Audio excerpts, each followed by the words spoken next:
Jesus, hoje em dia, tem tido grande trabalho em curar as próprias pessoas que são feridas pelas outras.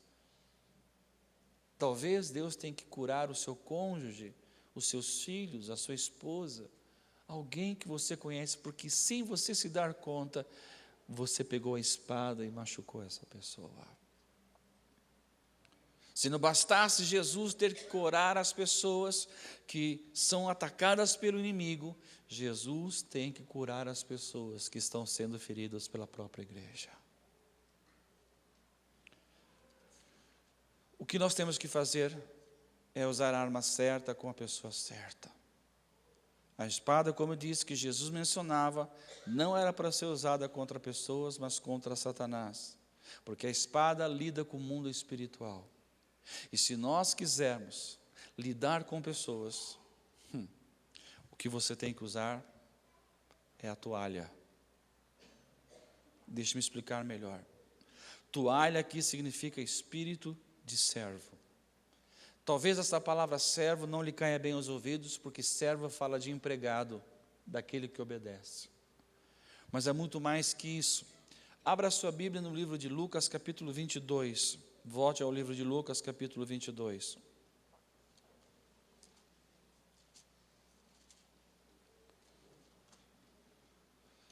Verso 24.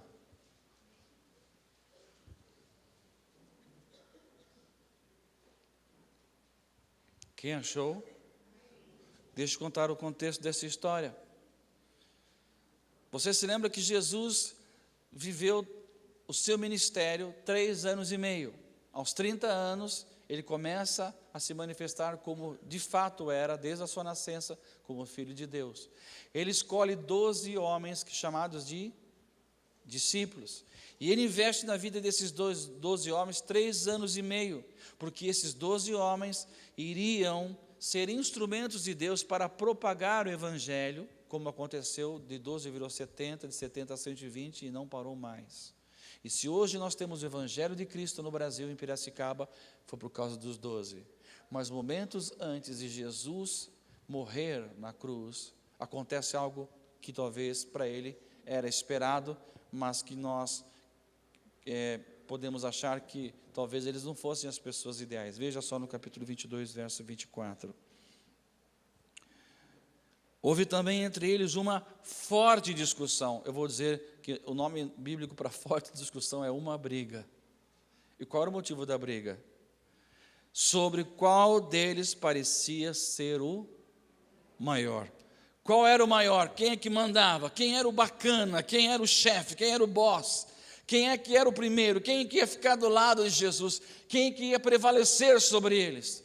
E hoje em dia existe uma luta grandiosa para que as pessoas querem ser as maiores, elas querem ser as primeiras, elas querem ser as que mandam. Toda a estrutura hierárquica que nós conhecemos existe o topo da pirâmide, que aquele que manda, e o de baixo, quem tem juízo, obedece. Muitas vezes nós vemos esse tipo de liderança, inclusive nas igrejas, onde existe uma coisa de ordem, de domínio, de julgo. Os líderes de grupos estão ali colocados por Deus como autoridade. E nós não podemos liderar os nossos liderados com espada.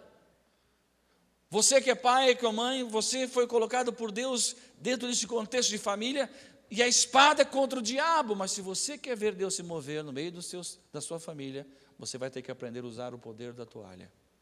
Vamos ver o que é. Então, no verso seguinte, eu estou no verso 24, agora vou para o verso 25. Disse-lhe Jesus: os reis dos gentios dominam sobre eles, e os que exercem autoridade sobre eles são chamados de benfeitores. Ou seja, os reis têm dominadores sobre eles. Aliás, o povo tem dominadores, autoridades. 26. Mas vós não sereis assim. Pelo contrário, o maior entre vocês seja como o menor. E diz mais: e quem governa seja como quem serve. Quem governa seja como quem serve. Vamos repetir. Quem governa é quem deve servir. Isso é uma loucura. Quem deve servir é quem é governado na nossa mente. Mas Jesus está dizendo que quem governa é que serve. Às vezes a gente vê pessoas querendo assim, não estou pensando em ninguém, por isso, por favor, não estou julgando ninguém. Mas às vezes pessoas querendo subir em posições hierárquicas, dentro do contexto eclesiástico. Quanto mais alto você subir, mais servo você será. Porque às vezes a pessoa pensa que está no topo da pirâmide de alguma estrutura eclesiástica, ele vai ser aquele que vai mandar e todos vão obedecer. Pois eu digo a você, que quanto mais alto você subir, mais servo você será. Verso 26. Mas vós não sereis assim, pelo contrário, o maior entre vocês seja como o menor, e quem governa seja como quem serve. 27. Pois qual é o maior, quem está na mesa ou quem serve? Não é quem está à mesa? Eu, porém, entre vós, sou como aquele que serve. Olhe para mim. Jesus estava sentado numa mesa no contexto de jantar. Quem você pensa no restaurante? Quem é maior? Quem está na mesa comendo ou o garçom? Quem está comendo a mesa, porque o garçom está lá trabalhando, servindo. E o que está na mesa está comendo e está pagando. É verdade ou não é? Só que Jesus falou, eu sou maior, mas estou servindo. Isso pode parecer uma grande loucura na nossa cabeça. Mas a verdade é que, se nós quisermos ver Deus agir na nossa família, em todo relacionamento, principalmente entre irmãos em Cristo, você tem que abaixar a espada e pegar a toalha e deixar que o espírito de servo venha sobre você para cuidar das pessoas e amá-las. Alguém aqui já martelou o dedo alguma vez ao pregar um prego? Levante a mão. Ok, muitas pessoas cometeram esse deslize. Uma outra pergunta. Quando você martelou o dedo, a sua intenção era acertar o dedo ou o prego? Prego. Mas por que você acertou o prego? Diga assim, porque eu não discerni onde terminava o prego e onde começava o meu dedo. Muitas vezes nós não discernimos o que é o diabo e o que é o ser humano, meus irmãos. Quando você deu uma martelada, você errou o alvo, você queria acertar o prego, mas acertou o dedo. E muitas vezes nós queremos acertar o diabo e acertamos as pessoas. Às vezes nós sabemos que o diabo está usando aquela pessoa nitidamente, mas ao invés de investirmos contra o inimigo, acabamos acertando a pessoa que a gente tanto ama, ferindo o coração dela, desapontando, machucando, ferindo, sangrando o coração dela. Nós precisamos discernir o que é espiritual e o que é terreno. Quando você tem um problema de relacionamento com alguém, sempre haverá questão espiritual, a interferência demoníaca.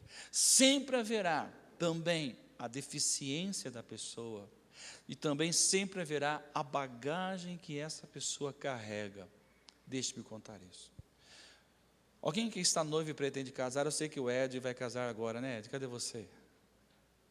E a Tati. Alguém vai casar aqui, levante a mão, pretende casar, pela fé, levante a mão bem alto, por favor. Toda vez que alguém for casar, a Catiúcia não vai levantar a mão? Vai casar também, não, Jesus.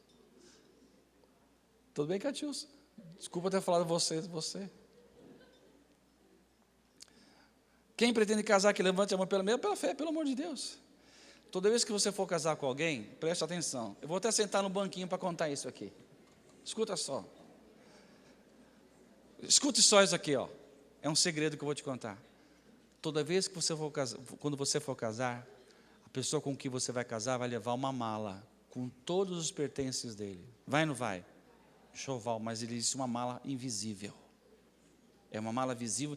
A mala invisível vai o jeitinho, os maus humores, tudo aquilo que você nunca imaginou queria, mas está tudo lá dentro.